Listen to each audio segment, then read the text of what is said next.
you know, we see Jesus on the side because of defensive work, but today he was more in that middle. As you see here, so the Premier League you see on the right is where he has been, but today he was down the middle, and that's where he's made the impact. You know, he scored against Watford in them positions from the middle and the right, you know, gets his goal against Real Madrid, and he scores today. But do you think if he was playing through the middle, you know, throughout the season more often, do you think that Man City would be a lot clearer in the title race? I just believe when you're a striker, and you can tell me better than me, but you have that instinct. And when you're in front of goal, sometimes when you play the false nine, it looks pretty and players are getting into great positions, but they don't have that striker's instinct. And I think he's got that. He's the only one in the team really that has that.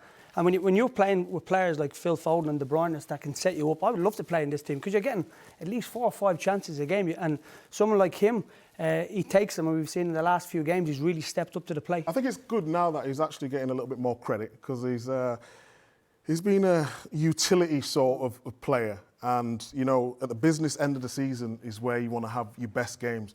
And now he's showing everyone exactly what he can do. So on that form, do you want to see him playing in that number 9 role for the last 4 games of the season? Well, of course. I mean, if someone's, you know, scoring against Madrid and scoring 4 against Watford, being the difference today, you've got to play players in form, and he's the one now who looks like he's gonna score. So for sure, I'd play him through the centre every day of the week. What about longer term? What if the deal for Haaland goes through?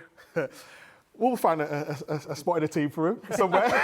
But I mean, if Haaland comes, it's a different proposition. I think he scored a hat-trick as well, just, you know, over the last couple of days. But there's been rumours of Jesus potentially leaving, but you can't sell him. You know, you can't sell him, and not just because he's playing well now, just because he does any role for the team. We've seen the stats before, predominantly on that right, and give him a chance up front. He's taking his chance. So, yeah, Haaland is still Haaland, but I would be keeping him.